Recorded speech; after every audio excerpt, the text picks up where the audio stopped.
which is nothing but the IPMA board, and as for APPMP, which is the Business Process Management Professional. In addition to that, I also actually teach kids in the area of robotics, where I actually promote STEM and STEAM. Plus, at the same time, I do actually contribute some of the articles. In fact, I'm actually building up my own training organization as well in parallel to really to coach on agile coaching, discipline agile, and recently I've become a authorized training partner for PMI. So these are all the kind of other kind of traits which I currently possess. Okay, we can move on to the next slide, please.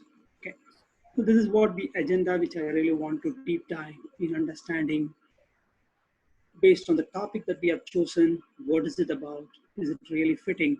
Agile is really a real fit across the board for all the project, all the program, or it is only for a product and product development.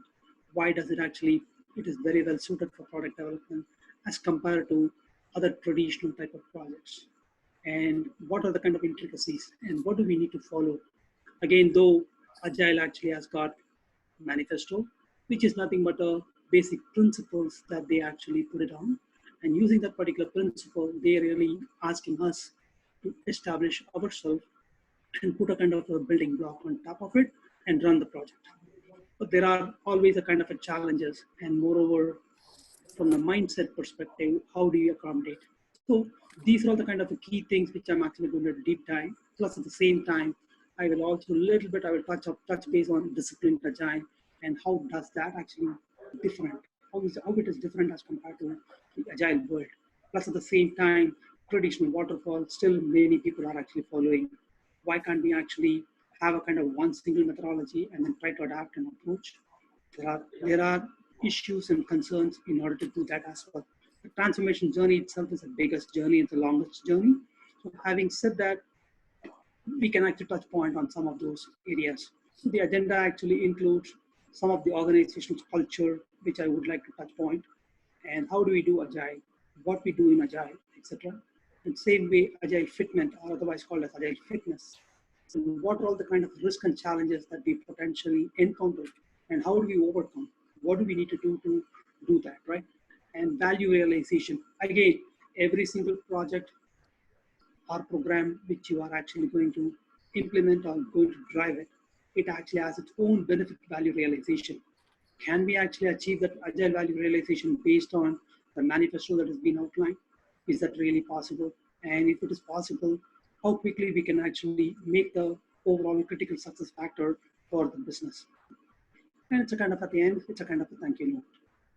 Okay, so we can move on to the next slide, Mark. Thank you. Sridhar, I'm just going to ask, we have a number of people. Could you please just make sure to speak up? We have a number of people having difficulty hearing you there as well. Okay, no problem. Okay. Are you able to hear now? Certainly there as well. Yeah. Just a little echo as well on your computer there as well. So echo. So I don't know where it is coming from. Okay. Sorry about that. Is it clear now? Yeah, so just try to speak a little louder so those can have trouble. There, yeah. All right, no problem. Okay. So this is again, let me actually delve deep into definition of agile. Simple agile term refers to how quickly we can move fast. What do we need to do to really to move fast? And that's basically the kind of a basic type of terminology that we are planning to use. Is it really fast enough that we can actually run the project so that we can actually consider ourselves as an agile expert to run any particular program? Definitely not. Again, sometimes this particular word actually being probably misunderstood, saying that fast is nothing but agile. Technically, fast is not agile. Agile actually goes with a heavy duty of quality, and then they don't mind about the time. In other words, they are concerned about the time when the product can actually be achieved. But at the same time, they are actually going to set something called MVP. Within the MVP, they will actually say that as long as if I can achieve the MVP, then pretty much I'm good to go, right? So that's exactly what it is. So on that note, I can actually move on to the next slide, please. Okay. Again, this is basically, it's an introductory message which I really wanted to put forth to everybody. The brutal truth is it doesn't matter how much your organization spends on. Irrespective of it, any kind of mission critical object or project that you are actually planning to do, the traditional project management versus the agile project management, we got to be cognizant about how we are actually managing each of them. The traditional has its own kind of dependency risk related to each of the kind of a task, whereas the agile actually has a different level of risk. But only the difference is it has flexibility as compared to the traditional. So that's a brutal truth that we all need to accept it and how we can actually drive that, right? So before I can move on to the next slide, so far I've actually given a kind of introduction. So far I've actually provided a high level overview. Are there any specific questions or anything that you guys wanted to address now, or do you want to park it at the later? How do you guys feel? Yeah, I think at this point we can maybe, if anybody has particular questions on the subject, I'd encourage them to bring that up in the chat, and we'll try to bring that. We'll bring that up, and certainly go forward. I can ask you, Sridhar, how that goes. But I think in the interest of everyone's time, perhaps we move forward. Okay. No problem at all. Let's actually try to move forward on to the next slide, please.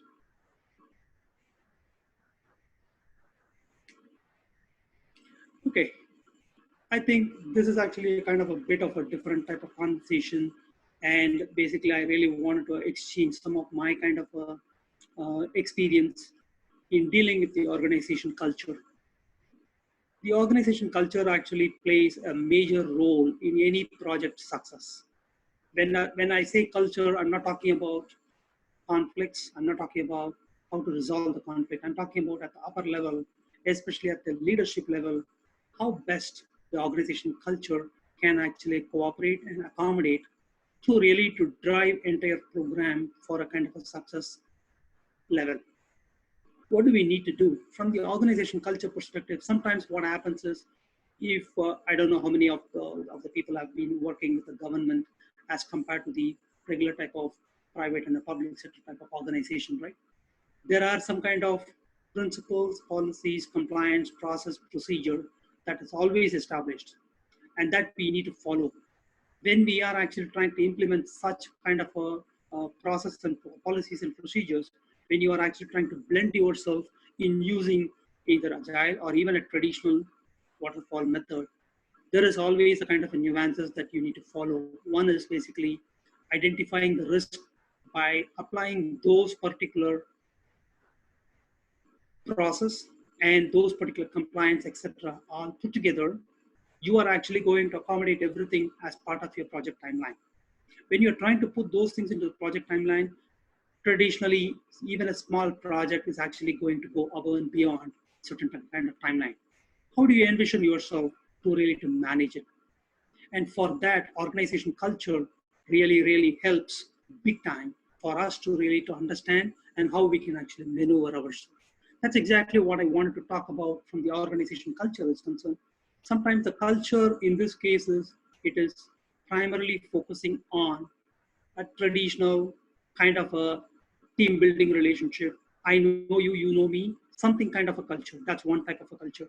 The second culture is basically strictly following what is really being required rather than going above and beyond. How do we manage that? What do we need to do that? And for any kind of project that you are actually trying to talk about, this actually faces, meaning it actually serves a bigger importance in order to really to have a kind of a successful completion of the project. Okay, so let me move on to the next slide, please. Thank you. Here I have actually highlighted how the traditional versus the agile organization actually operates. Before I can actually go on to the agile organization, the traditional organization actually follow a kind of a structure where you are actually going to have a kind of a top-down hierarchy, and every single top-down hierarchy you are actually having a dependency, roles, responsibility that you need to follow. And this is very strictly followed in the regular government organization as compared to private organization. Then in that case, in order for you to get certain things approved, certain things get it cleared, you have to follow this hierarchy. Sometimes that itself is a kind of a hindrance for our overall project completion. It takes a long time. and then trying to actually accommodate and extend that particular timeline, it's a risk. That's a kind of a traditional type of organization that operates. But in this organization, how do you fit your agile into it? It has its own plus and minus, but at the same time, agile actually operates in a kind of a, what I can say is, it actually operates like a pod or a unit. Each of these particular unit can actually collaborate together, and that particular unit can actually talk about every single MVP, which is going to be derived as a final product development. And how do we do that? So this is the kind of the nuances which I really wanted to understand, make everybody to understand how this agile actually fitment can actually happen. And this is why in some of the instances, when we are trying to do a transformation journey from a traditional waterfall to an agile type of a project, it takes its own sweet time. Because I can actually give a kind of an example. Some of the banking organizations, I know that they have been actually doing this particular transformation almost for the past 5 years. It is still ongoing. It is not fully complete yet. That's because not all the project actually can fit into agile because of not what you want to achieve. It is because of the organization culture. Plus, at the same time, it is also because of other kind of roadblocks that we encounter. Most of the times, it is related to the compliance process procedure. And within that, how can you actually convert that into an agile product development? It becomes very difficult. And for that, you need to actually accommodate a lot of things. And converting that into an agile itself is a challenge, but I'm not saying it is not possible. Definitely it is possible. The major driver to make it possible is initially establishing something called agile mindset. Agile mindset is the key driver for any kind of an agile project. Everybody wants to jump into the bandwagon of agile, but without having a kind of a platform of mindset, it is going to be very, very difficult. And making them to understand how you can actually operate agile. And that's the kind of a trait that as an agile coach, you need to adapt it, where you are actually going to help them to mentor and coach. You cannot actually do anything more than that. In other words, when you are actually acting as an agile coach, you are actually giving them these are possibilities. You are not actually making them to decide, like meaning you are not actually making the decision for them. Rather, you are actually expecting them to make the decision. When you try to do that, they see the value of the agile coach at that point of time. So this is how the transformation needs to happen. And moreover, in order to do that, it is not possible directly on the first day itself. It takes its own journey, it takes its own time. And for that, you need to build everything as part of your agile plan. That's why the reason you need to actually break each of these into chunks of units or called otherwise called agile pods. And using the pod, you can actually integrate and collaborate together to achieve the final success. So in order to achieve all these things, the organization culture literally plays a major role, and you should know how to maneuver. And that's why the reason sometimes the people actually perceive themselves, I am the scrum master and I'm also a project manager. Technically, scrum master is not really a project manager. Again, the reason there is a role play that you need to do. In some instances, what happens is, depending upon the priority of the project, depending upon the expectation from the client, you might have to play both roles, because scrum master is kind of a glorified project coordinator. In other words, you are actually coordinating various things. You cannot make a decision in a traditional way. Project manager cannot make a decision. You are always dependent on something.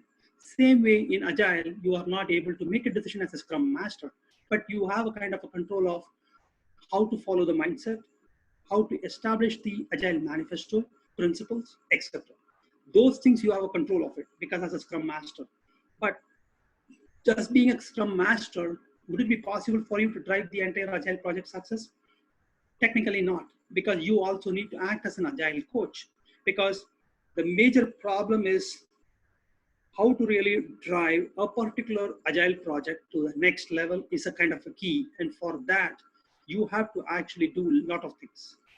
I will explain a little bit more in detail when we actually try to move forward. Okay? That's basically, I just want to do a kind of a compare and contrast between the traditional versus the agile organizations. Again, Agile organization, there is no anything called agile organization. Again, when you say organization culture, you're talking about metrics and the non-matrix, something like that.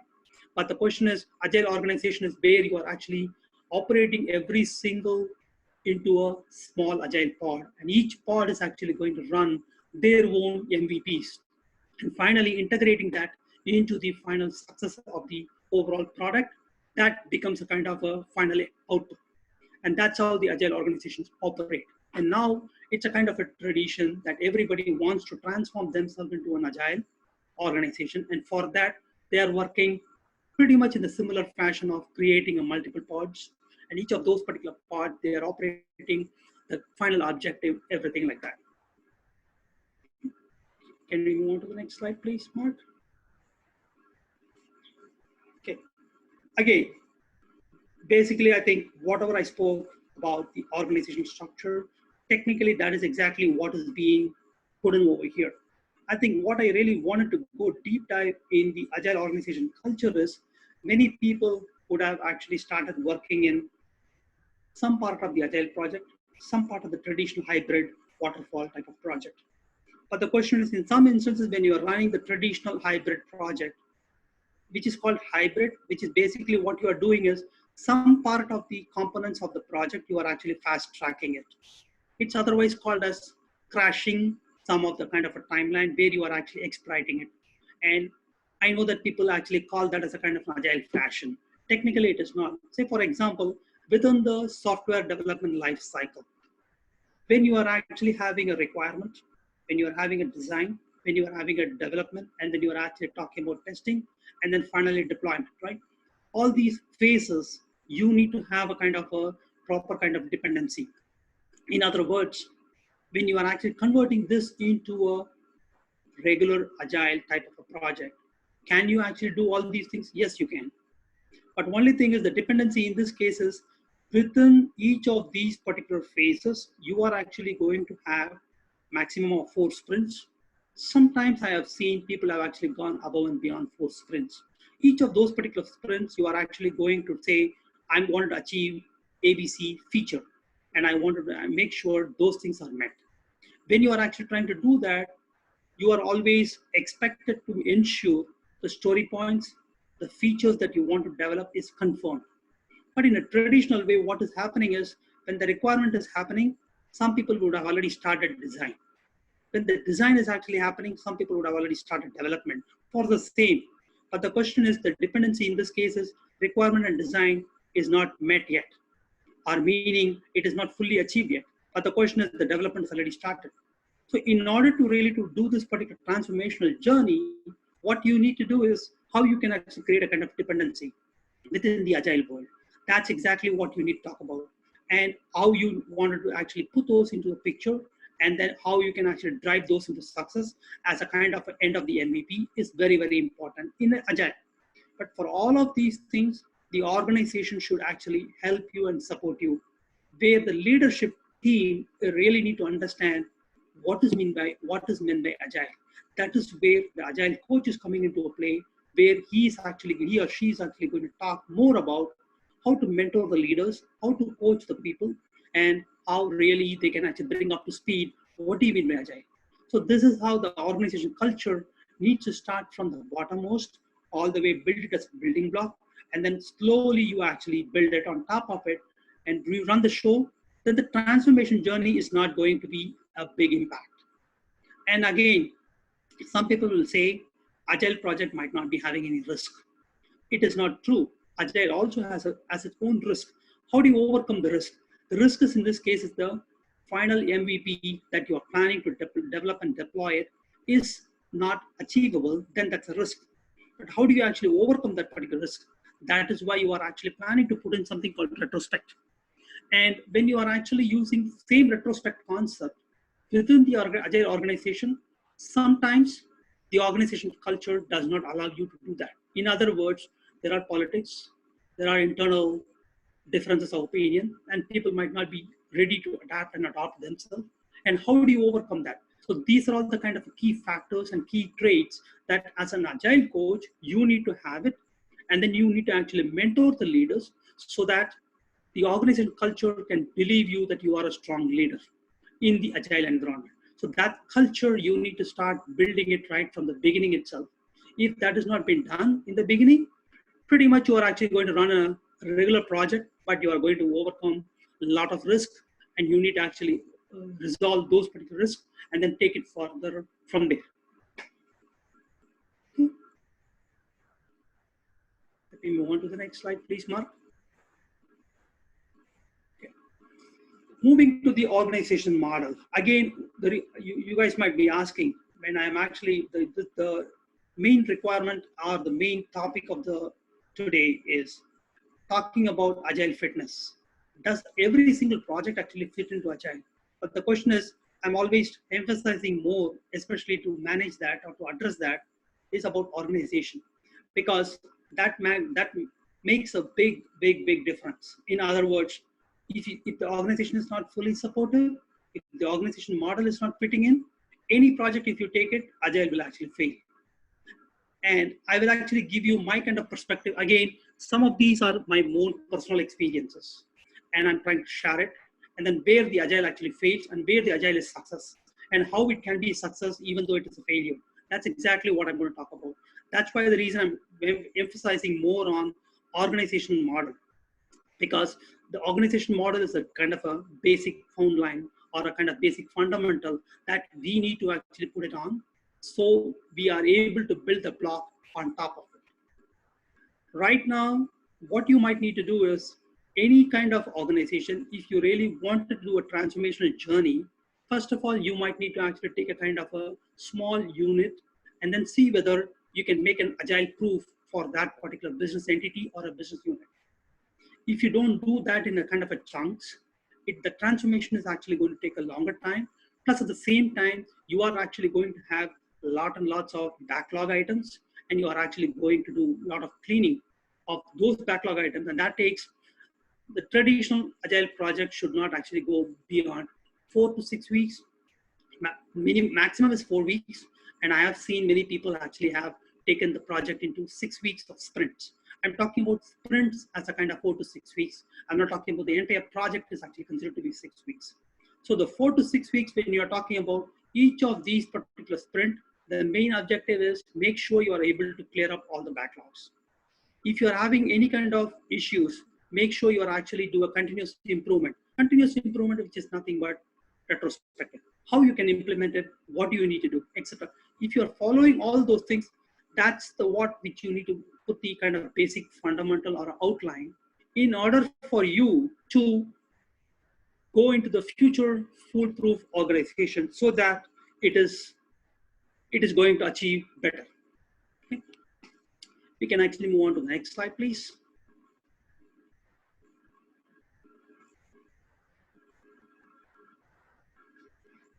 Okay.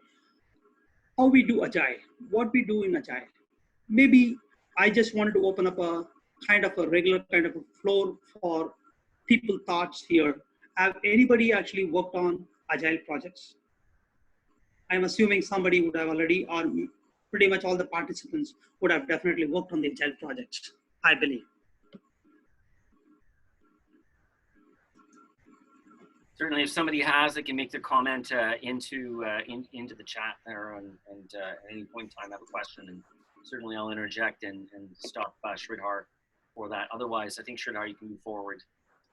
Yep, no problem at all. So I'm in the kind of an assumption that many people would have already worked in the agile. So let me actually go deep dive. What do we do in agile? How do we do in agile? And what is the kind of a new the future perspective or a kind of future of agile? How does it look like? Let's go on to the next slide, please, Mark. Okay. So this one is basically, I wanted to actually introduce, or basically this has already been established very well in the agile industry.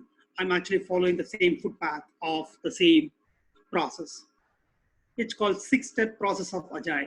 So the first one is try to understand and address the problem that we wanted to actually solve it. But that particular problem, you need to break it into small entities. Once you start actually breaking that into a smaller entity, you will be having something called clarity for you, and you know exactly what you wanted to achieve. Now you are actually moving on to the next one. Basically, it is initiative, basically initiate owner continuity or a kind of a accountability for that. How do you create an owner accountability, and what do you need to do, and how you can establish that?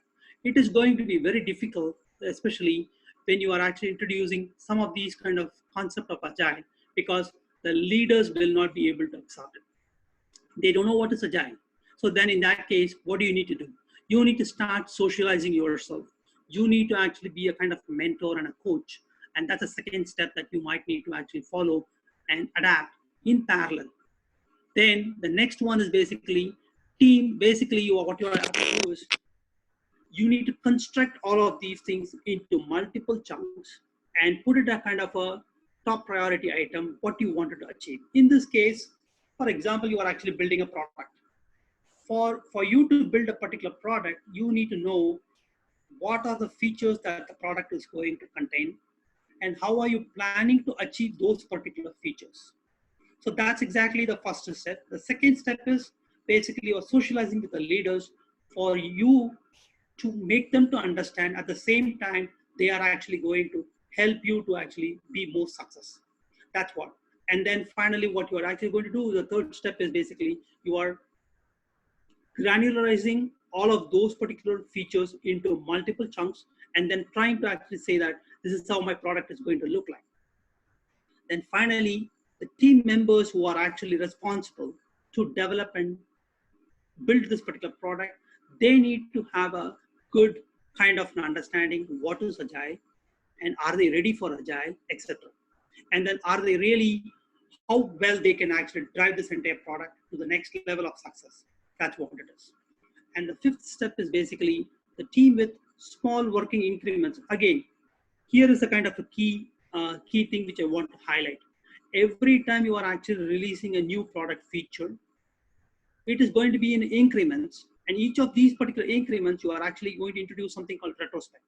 And with this particular retrospect, you are actually going to have something called continuous improvement. And then finally, you are actually going to go with the final solutions and how you wanted to actually go with the final MVP. That's exactly the kind of a 6 steps. So technically, what are actually going to do, first is identify the problem.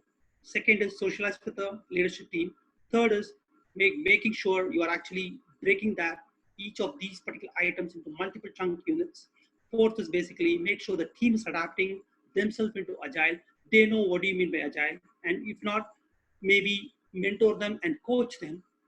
Then finally, you start actually building it, developing it, and then finally you are actually going to release a particular product. So this is basically, it's a basic 6-step process of agile that you are actually going to follow. In this particular journey, you are actually going to make sure you are introducing a retrospect in every single phase. And that is more key, because the retrospect is actually going to improve yourself by cleaning up a lot of backlog items. Plus, at the same time, it's also going to improve yourself. What is the lessons learned, and how can we actually become more mature? Okay. We can move on to the next slide, please, Mike. Okay. As I said, and in the beginning of the our webinar, I was talking about overall how you are going to approach the agile and what are the kind of role play that you need to play. One of them is the Scrum Master. And this particular picture, which is actually outlining exactly how the Scrum is actually going to work. What is the Scrum process? And that is a kind of a key driver for your agile success. Because as a Scrum Master, what you are going to do is you are actually going to make sure all the items are documented properly from the backlog perspective, from the product features perspective, and each of these are addressed from the development perspective, who and all needs to actually work on it. And are they pretty much following the agile principles? All they always educate them, and always adapt, make them adapt the agile process and principles and procedures. So that's a kind of, as a Scrum process, you are actually going to refine as much as possible, and you are actually going to introduce enough retrospective in between, and then making sure everything is actually driven, and you are actually putting the final end product. So, and moreover, some of these things, say for example, this particular Scrum process type of model can fit into any other type of industry. Yes and no for that. The reason why it is most of the times the Scrum process actually fits very well for a product development. But if I'm actually going to do the Scrum process, say for example, a construction industry, or say for example, manufacturing industry, can I do that? Certainly, yes, you can. But only the problem is each of these particular construction and each of these particular manufacturing area, you need to know the nuances, what you are planning to do, because construction is just not only building, meaning constructing the building. You are actually doing a lot of other safety regulations, safety compliances. All those things are actually considered to be as a product feature. Everything needs to be broken down into a product feature, and then can you make this as a kind of an agile project? It is possible, but it is very complex. That's why the reason agile fitment is very, very key, which I would like to highlight now next on the next slide. Can you move on to the next slide, please, Mark? Yeah. This one is again, it's a kind of a simple, straightforward comparison between waterfall versus the agile, how you are actually going to manage as part of the agile, how you are going to do it. Again, I can deep dive more into the agile when you are trying to do a compare and contrast with the waterfall, because waterfall actually goes with a lot of requirement document, design document, and all the other things which needs to happen. But in the agile says, as long as I have a minimal type of requirement design document, that's good enough for me. But if you're trying to emphasize more of documentation, then that means it becomes more complicated, and moreover, the timeline is actually going to get extended. And how are you going to actually achieve that? That's a kind of nuances which you need to actually adapt yourself, train yourself, and then see whether within the sprint cycle of 4 weeks, you can actually get it done. Okay, let me move on to the next one, the agile fitness. Yeah. So this is where I really want to take a little bit longer time to really outline before I can actually move on to the other few slides, and we can actually touch point on that. The agile fitness, okay, that is where really I want to highlight how does this particular project, any project, can fit into agile. If it is not a product development, again, I can actually quote one example within the bank. I was actually working in a wealth management within the banking unit. The wealth management actually has their own kind of development and has their own kind of product development. And when we were actually trying to say whether we actually convert that into an agile, certainly yes, we can do that. But only the problem is it actually has got regulatory compliance, it has the regulatory procedures, and it actually has a lot of other dependencies within the banking world. When we were trying to take all those things as a kind of product feature, and then when we were trying to build it, it finally ended up in the same traditional project management timeline. Then where is the agile comes into play here? How do we actually do the fitment? What we need to do right now is basically what we did is we actually did something called a blend of the traditional waterfall versus the actual product development. Because the main goal and objective of the wealth management team where I was actually working on is to implement a brand new wealth management product. So what we did is we took the product development design, we actually break that into multiple features of the product. And then we said that, you know what, let us run this particular product development only in the form of agile. The compliance process procedures that are actually going to have a kind of direct dependency, what we do is we track it in a separate way. And then finally, we were able to actually merge the end product into the compliance process and procedure. Again, compliance process and procedures are very much required as part of the end product delivery. Not at the beginning, but again, those things have to be captured as part of the backlog items.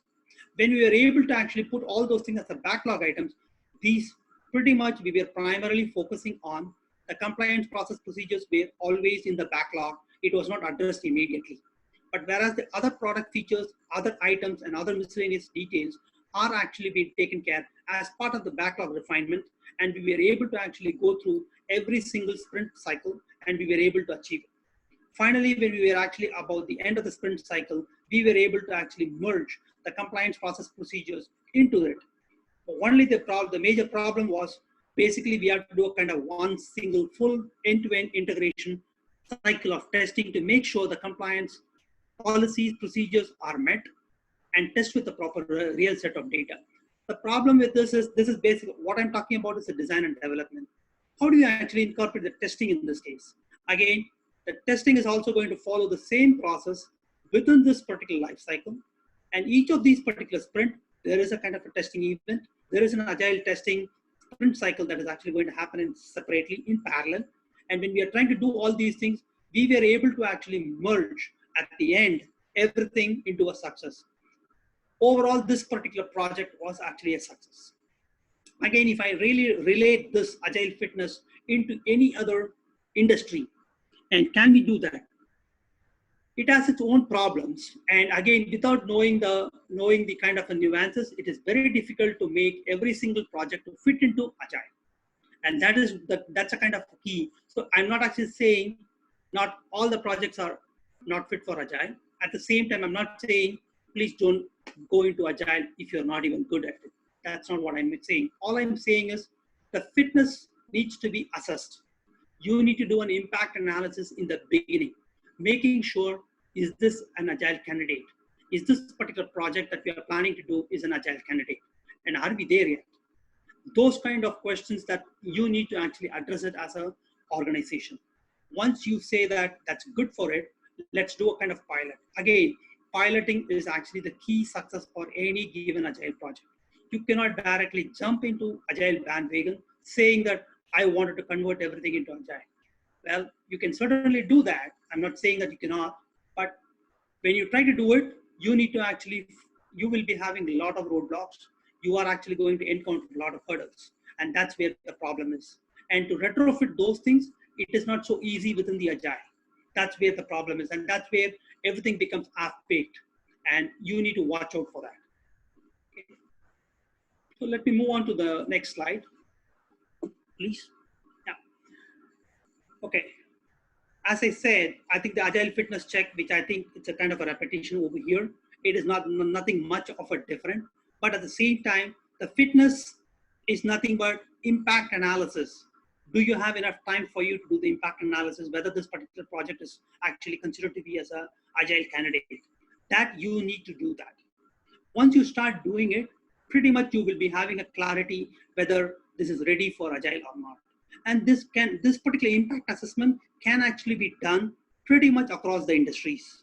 You don't really have to worry about whether this is fit for industry or this is not fit for industry, because the impact assessment is basically you are actually doing a kind of a precursor check.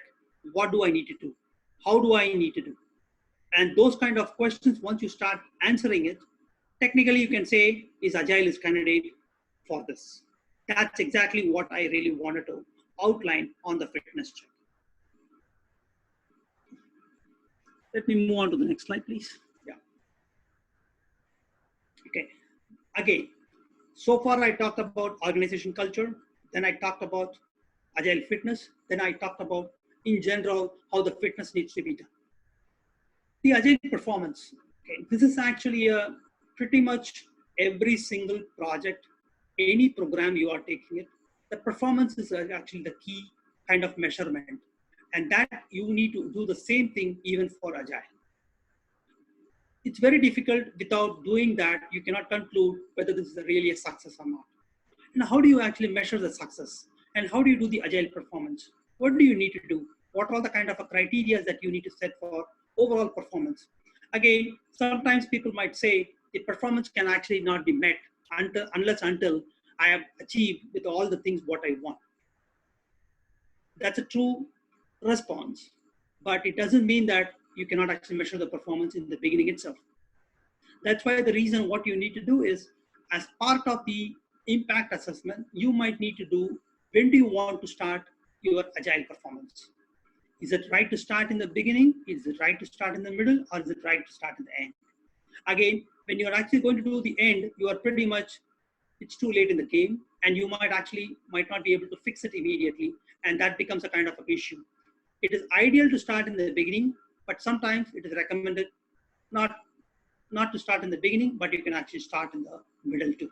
It's not a problem. But the middle is, you need to determine whether you wanted to start that particular performance measurement as part of your design or as part of your development. That's a kind of a key, because design actually is going to drive the overall success for your MVP. And then when do you want to introduce the performance? In my opinion, you can do that as part of the design itself. And how do you measure the performance? The performance is basically you are actually going to have some of the key success factors. And the success factor, which can actually each relate to some of the features that you are actually planning to build it as part of the product, MVP. And you actually take down all those particular features and you actually put it into the parking lot item. And then you actually do a kind of performance measurement mapping. When you're trying to do the mapping, you know exactly how much of improvement that has actually come in this particular journey and whether you have really achieved it. And what is it? And I think overall in any program, it is very, very difficult to really to proceed ahead without doing the any kind of performance metrics. Because end of the day, business is going to come back to you saying that I actually spent about $1 million, whereas I'm not even getting anything what I want. Now I need to actually spend additional another $1 million for me to be more success. If we could have actually established this particular performance measurement in the beginning itself, then we could have actually immediately gave them exactly the picture where it failed and why it failed and why do we require additional 1 million, for example. So the performance is actually it's a kind of a dependent type of a process that you need to actually do it in the beginning itself. Sometimes it is not in the beginning. You can actually do it as part of your design and development. Either way, it is fine. But never do the measurement, performance measurement at the end of the project. But at the end of the project, if you do the measurement, you are pretty much getting the output of the value, whatever you have done it. And it's too late in the game. Okay. Can we move on to the next slide, please, Mark? Okay. This ROA, which I've been talking about, is the return of assessment or however you wanted to call it as. Each industry, each particular area, how you wanted to measure it and how you want to achieve it, there are kind of a metrics that you can actually establish or otherwise called as SLA, which you can actually put it on.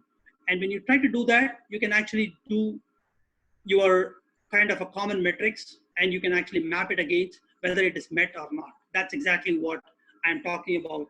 And again, some of the people in the audience over here would have actually done a more advanced level of risk assessment and return of assessment, etc. All those things put together. But this one is a very simple and straightforward where you are actually going to establish the performance and you are actually going to measure it as part of your overall success. Okay. You can move on to the next slide, please. Okay. Okay. I think if anybody has actually worked in the SAP world, they know what is a blueprint. Blueprint is basically, it is a kind of a design model, what you wanted to achieve and how you wanted to actually build a particular product. For any given kind of a product within the SAP, you have to actually complete this blueprint. Blueprint is nothing but the design document, and that needs to be completed before you can actually begin the development. So similarly, Agile also needs to have something called blueprint.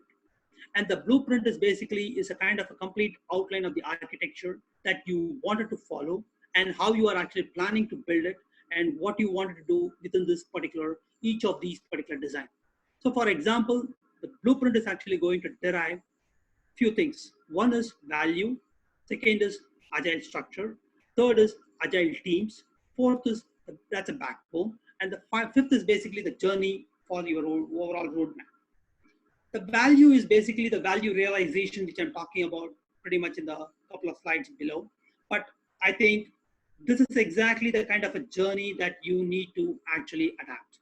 And once you start actually plugging in each of these into your agile journey, in my opinion, the transformation will be more success. Plus, at the same time, as part of the value, you can do your impact assessment to do the agile fitment. And then finally, you can create a structure. Then you can actually form the team. And finally, you can actually run with that particular backbone. And then finally, you can drive it to the overall success. Okay. You can move on to the next slide, please. Okay. Right. Agile implementation, which I really wanted to actually put, these are pretty basic things, which I wanted to make sure everybody actually follows this to have a kind of a successful agile development, implementation, etc. Adhere to agile principles. In this case, follow the agile manifesto. Again, it is very, very key. And once you start following the agile principles, pretty much you know exactly how to form the team, what you need to do, etc. Then second is you actually start with a smaller unit, which is the agile pod, which I was talking to you about. And then slowly you actually integrate the pod into multiple pods and finally to deliver and deploy the product. Second is architecture. The agile architecture is basically, which is nothing but the process of Scrum, and which is process of basically how do you implement the retrospect, which is process of how you are actually going to drive the whole agile life cycle. That's exactly. So if once you start following all these things, I think you will have a kind of a successful endeavor. Then don't do. Basically, the key success factor in this case is team's willingness. If there is any kind of issues with the team not ready, technically you are actually going to fail. That's why the reason adapting and adoption of the agile is a key, and that needs to be implemented as part of your initial stage. And if you don't do that, it's going to be very difficult for you to really drive the agile project.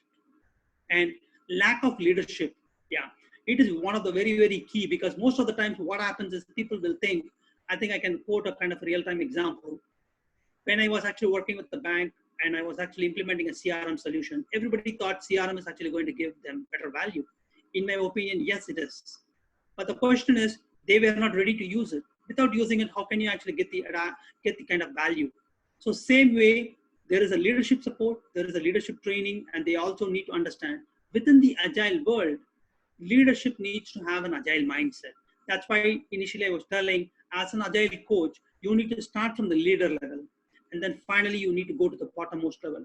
Then it becomes very easy for you to do the transformation, right? And again, as a kind of any kind of project you are actually encountering, you are going to encounter a lot of conflict, a lot of team issues. And how do you overcome it? Pretty much conflict and resolutions as part of the agile is a kind of a key success. That's why the reason as an agile coach and as a scrum master, pretty much you are actually having a very close contact with the team. As long as you are able to follow all of them, I will say you are pretty much in a control and you can actually drive it to a success. Let's move on to the next slide, please, Mark. Okay, core pillars of agile adoption. Again, the pillars of adoption is basically the same thing which I want to repeat. It is have an agile mindset, have a leadership support. Third is basically make sure you are actually starting with a smaller chunks and make sure you are having some kind of pilot. And once you start running with the pilot, you know exactly what are the kind of refinement that you need to do it. And as part of the refinement, you can introduce that into the retrospective cycle, and then you can actually go from there, right? And then finally, you will be having the complete adoption journey successfully completed. But once again, I just wanted to actually open up the kind of a discussion in this case is related to, does all the project actually fit into Agile? It is yes and no. It all depends upon the core pillars are actually fully established. And if it is not established, pretty much not all the projects are going to be fitting into Agile world. It's going to be very difficult for you to do a kind of a transformation if these pillars are not established. Let's move on to the next one, please. Okay. Value realization. Okay, value realization is basically what I'm talking about is the how do you evaluate and how do you actually value yourself after completion of the project of the Agile? Do you really get any benefit out of it? Is that really true? So let's move on to the next slide. Maybe I can outline that, please. Okay. The benefit and the value realization in this case is respond faster. Truly speaking, yes, that is correct. And you can actually act upon and you can actually do it at this point of time. And you can actually do this particular journey technically because of the sprint and because of all the kind of retrospective that you have it. You can very fast, you can respond and you can actually do a lot of things, right? Same thing. And the value driven is basically for each of the MVP features that you are planning to do it, you will be able to realize the value then and there. You don't have to wait until the end. That's what the idea behind it. Change recognition, yes. As part of this particular journey between each of these particular product features that you are actually planning to do it, you are going to work with a lot of people and you are actually going to do a lot of things. When you are actually going to do these, the change recognition is actually going to be achieved and people will know that very clearly. And again, as long as you have the kind of agile mindset, this is very well going to happen and you can do that. Effective communication. Again, for any given project, it is very, very key that effective communication is a driver for any project success. And agile is no longer like, it's no, like meaning agile project, when you're going to manage it, it is also very much required that where you have to have an effective communication. And continuous improvement. I think I will keep on emphasizing the retrospective. The retrospective is the continuous improvement. And for any successful agile project, the retrospective is very key. Once you start establishing all these things, I think the benefit value realization can actually be achieved within a kind of a time span after you have, in fact, as part of the implementation, you will be able to achieve it. Okay. Okay. Are there any questions that before I can move on to the explaining about the timeline and what can be done and any specific questions, anything that people would like to discuss? For certain, as mentioned in the chat, if anybody has questions, please put them out. Sridhar has indicated that this is a dialogue for there, and happy to address them as we go forward. Of course, there will also be a Q&A at the end of this webinar.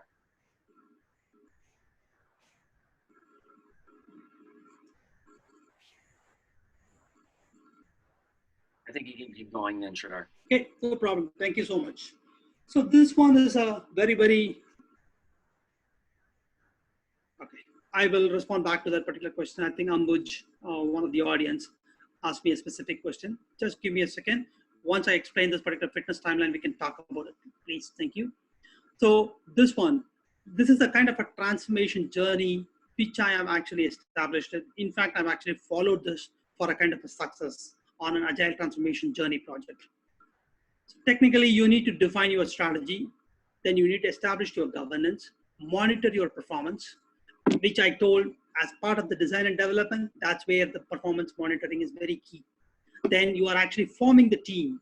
And when you're trying to form the team, how you're going to do it. And then train the team is very, very key. Mentor and coaching is very, very key success. For every single thing, I have actually introduced something called retrospective. The retrospective is a key for any kind of project, agile project, to be a success.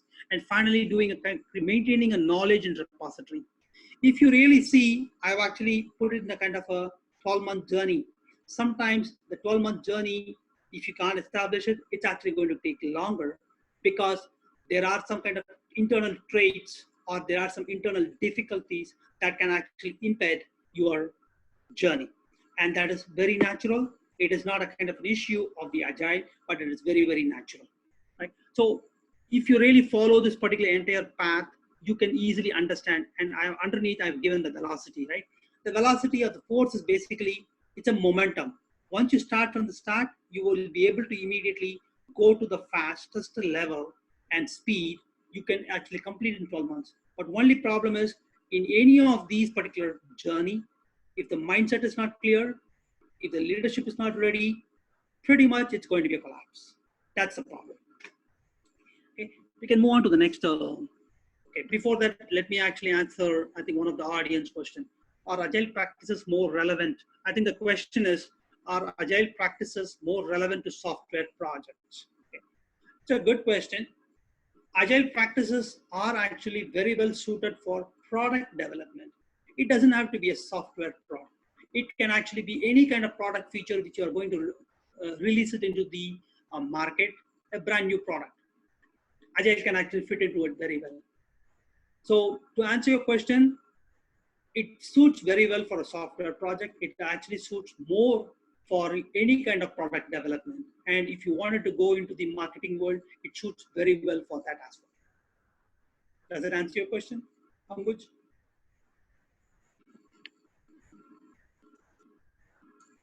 Okay. Okay. I think we can move on to the next slide, which I'm going to talk about the risk, challenges, etc. And yeah, next slide, please. Okay. Again, this is a kind of a general quote, basically, as far as the agile is concerned. Stop chasing the money and start chasing the agile passion. Technically, don't go behind the money, but if you want to be more success, chase chase the agile. I think go with a very much universal mindset of agile, you will be able to achieve it. That's exactly what I meant. Okay, let's go on to the next slide, please. Okay. The risk and the challenges which I'm talking about is very, very key for any kind of given agile project. It's very, very important how you actually discover that and what are all the signals that you can actually discover that particular problem and how do you want to retrofit it. For example, if the support from the team is leadership team is diminishing, that's a signal for you. Technically, that agile project is actually going to fail.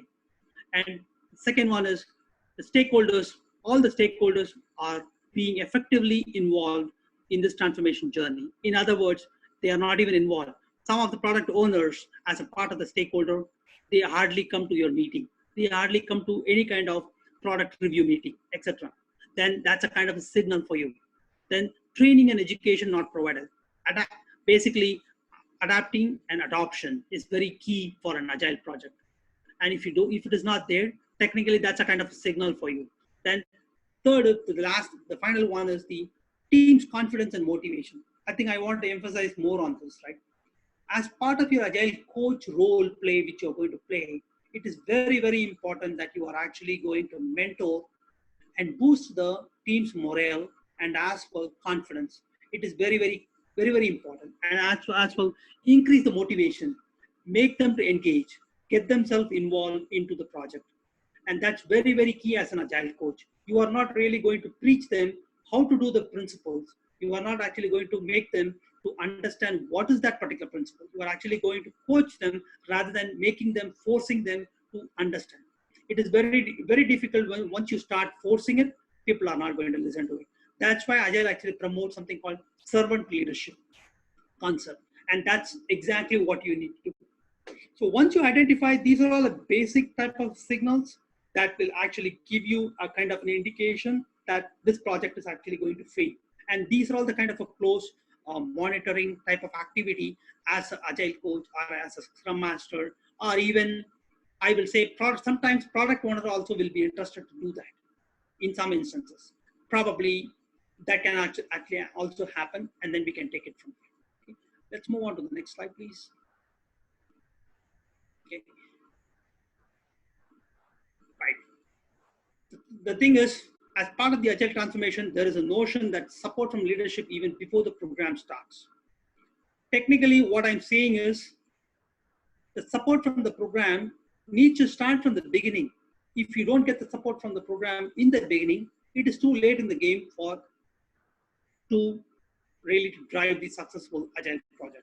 That's exactly what I meant. So it's very, very important that you are actually getting the leadership support right from the beginning. That's what it is. And again, using the leadership is a kind of a key for you to success. In fact, influencing the stakeholders is a very, very common trait and a key trait that you need to possess so that you are able to drive this entire project or a program for a successful agile journey. That's exactly what I meant. Okay. Let's move on to the next slide, please. Okay. So overall, I am proposing a kind of a solution, how you can actually overcome it. One is, I think every single conversation, every single thing which I've been actually keep on reiterating, it is very important adapting and adoption. As long as you are able to actually do that, the solution is there for you to have a successful agile journey. Second is adaptability, which I told you that if there is a lack of adaptability, it is your responsibility as an agile coach to make sure that particular individual team member is ready for that. He can actually transform himself, or he can actually know exactly what is to be done, etc. Improve the communication. Again, communication is a kind of a key important task. As a project manager, you need to have a good communication. You need to know how to really message every single thing, how things are going, etc. Same way as an agile lead or an agile project manager. There is no anything called role called an agile project manager, but it has been framed. It's a combination of a project manager come running the agile project. That's what it is. Right? And improve the communication is very key. And motivating and celebrating the success. Again, this is one of the kind of a key trait as a project manager, as a program manager, as a leader, you need to possess that. I think pretty much this really concludes the journey of the fitment for the Agile project. Does it actually fit into all, or does it actually only fit for software development project? I think I gave you the kind of quick snapshot and a rundown of all of these things. Hope you guys have enjoyed. So let me actually jump on. If there are any further more questions, I'm happy to take it. But in the meantime, I would like one of my other board members would like to talk a little more about the PMAC, etc. Go ahead, Peter. Thank you for Sridhar. We're going to pass it on to one of our board members. Peter Milsom will be speaking to you just a little bit. We want to talk a little bit about, inform you a little bit about PMAC itself and some things that we have coming up. So if you just bear with me, I'm going to put this over and we'll have this going on here. And okay. So okay, so if you could take that away then, Peter. Excellent. Thanks, Mark. And thanks, Sridhar, for that presentation on Agile.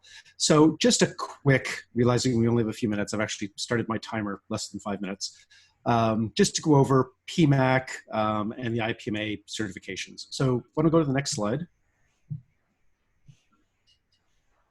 So IPMA, the International Project Management Association. So it was actually the first World's Project Management Association, founded in 1965. There are right now 70 membership organizations around the world. So just context for what is IPMA. Next slide, please. Right, so Canada, their Project Management Association with IPMA is PMAC, Project Management Association of Canada. So IPMA, slightly different approach to certifications. It's more competency-based. So they have 4 levels, A through D, all right? And each member association manages how that's done, although it's consistent throughout the world. Also, being part of IPMA, it is, I must say for myself, being in the Americas, it is a really interesting exposure to other international perspectives and cultures and disciplines and industries of project management. So it really is an interesting group of people. With the next slide, please. So again, there are 4 levels. So you have level D, so a certified project management associate. That's just exam-based. All you have to do is write an exam. You have level C, which is a certified project manager, and there are additional things that are required for that. For levels A and B, there's certified projects director and certified senior project manager. Also, though, you could change the domain to program or portfolio. So it's interesting in this case where, as opposed to other associations or organizations, as opposed to the I'm a team lead or a team member, then I go to be a team lead, then I become a project manager, then a senior project manager, then a program manager, then a portfolio manager. This stays within the discipline and you graduate as you move forward with that. The other neat thing, though, which I really like about IPMA, is that it is methods, standards, framework agnostic. They're not pushing a method. They're not pushing processes. They're competency-based, all right, which is a different perspective than, again, other organizations and associations. Could you see the next slide, please? So, what do we mean by competency? I'm just going to read this out if you don't mind. Individual competence is the application of knowledge, skills, and abilities in order to achieve the desired results. Okay, so that is what is being evaluated. Little graphic there to represent what we're talking about. As part of that, a document called the ICB, IPMA Competency Baseline, they also indicate something called key competency indicators, so you know how to assess these competencies. More important, though, is that the last sentence there, where it's recognized that we assess this through experience, okay? So again, an interesting perspective. Could I see the next slide, please? So what do we mean by these competencies? And I'm just providing sort of a broad strokes perspective of what we're talking about. They divided it up into 3 competencies. So people competencies, there's definition there. practice competencies. This is more of the technical side, which other associations and organizations tend to focus on more. And then a perspective competency. Okay, so I find it's, again, because it's competency based, it's a little bit more holistic and takes into account, interpersonal skills, emotional intelligence, and social implications and other things, which are obviously very important for project, program, and portfolio managers. Now, to give you again a bit more context for this, could we see the next slide, please? So these are the competencies that you would be assessed against. And again, for each of the levels, and based on the complexity of the projects, programs, portfolios that are demonstrated, being evaluated, these are what you're evaluated against based on the key performance indicators as we go through. So again, a slightly different approach. Now, you don't have to have everything. You don't have to be at an expert level at anything. It depends on the level you're going through, the type of project, program, portfolio. Oop, my time's up. So that's the high level for the competencies and what's involved. Again, I found it it was a neat and different way to be assessed in this discipline. But more importantly, it was a wonderful opportunity just to assess for myself, and I'm a level A, what my strengths and weaknesses were and what I could be looking forward to in terms of continuous improvement. So if I could see the last slide, please. So we're encouraging, if you're interested on this, become a member of PMAC. We also have the International Project Management Day, November 5th, 2020, and we're doing a conference on that, which we certainly encourage you to participate in. And one further point on IPMA, all of the standards, materials, they're all open source, they're all available online, and doing some neat things. For myself, I've been actually working on the ICB extension for Agile over the past year, which has been a brilliantly curious experience. But again, if you're interested in these sort of things, it's a really neat opportunity to participate and be involved in some of these things internationally. And that's it for the presentation. If there are any questions, you can reach out to Mark, Sridhar, or myself.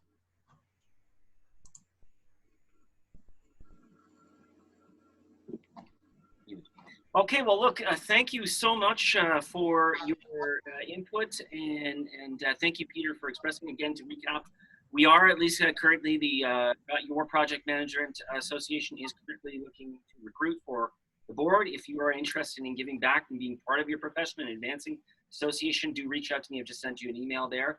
At this point, now we'll flip it back to anybody else if they have questions that they want to ask of Sridhar, our presenter, and we will wrap it up after that point. One question I think we had was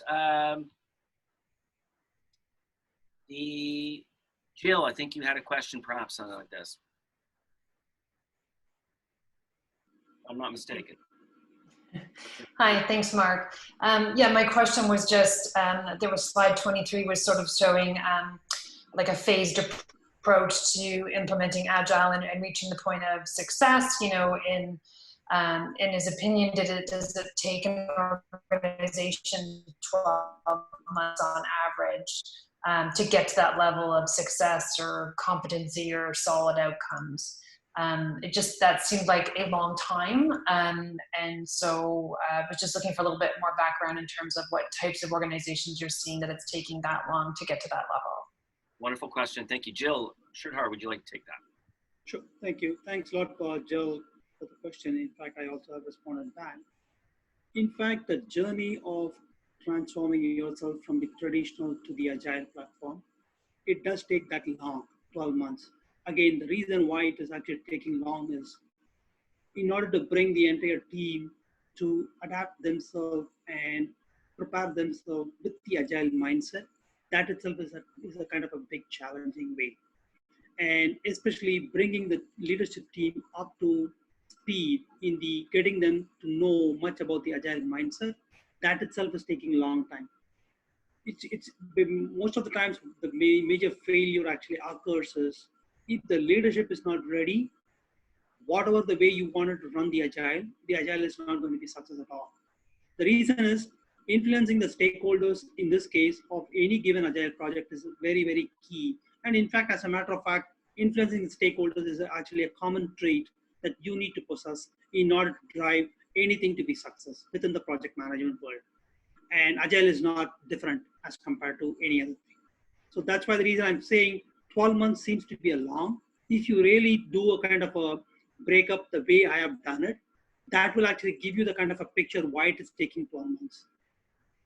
And that's why the reason, if you are able to start from the initial kind of a piloting of one particular business unit, start doing the conversion, start doing all the things, activities related to the Agile, I think you will be pretty much big, you will be able to actually reduce the 12 months to maybe 9 months. It depends. As long as you don't have any kind of roadblocks in between, like internal politics, where stakeholders are not ready and you are having very difficult time to convince them, etc. All those things are pretty much you need to well think through so that you are able to drive it to success. That's why it's taking that long. And I have seen, I don't want to quote the name of the bank, it's taking 5 years. They haven't even converted yet into Agile. And they are having their own challenges and issues are there. But that's a reality that everybody needs to understand. That's why the reason it is very important to start a pilot and make sure you're able to do a performance metrics on the pilot. And if that is success, keep moving, keep moving. Slowly, you can actually do the transformation for a success. Hope that answers the question, Jill. Thank you then. Does anyone else have a question for Sridhar as well?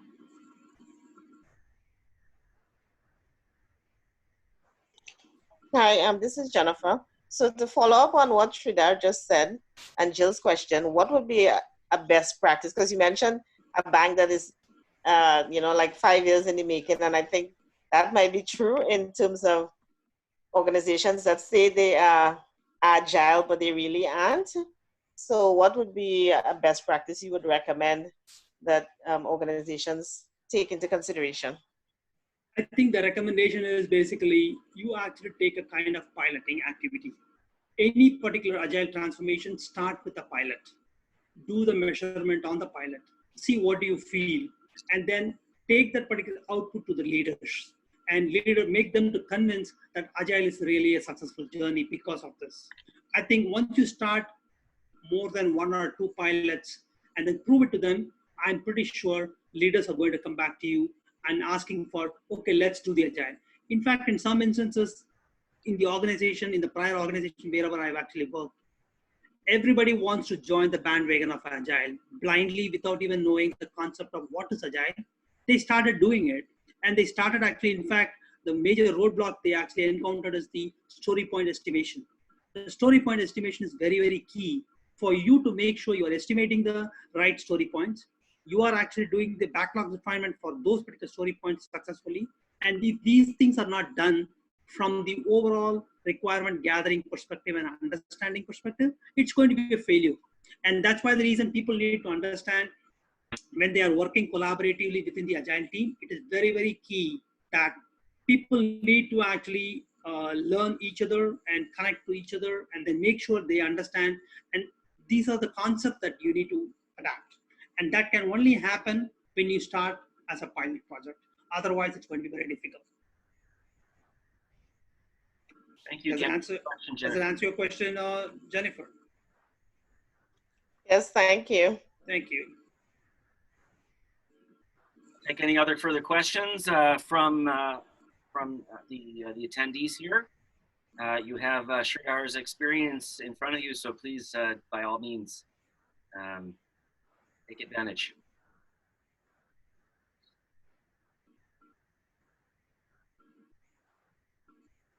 Well, I think what we can take with that, Sridhar, perhaps we are at the end of our time. Of course, if anybody has any other questions, just as you've noted from the chat, 2 important things.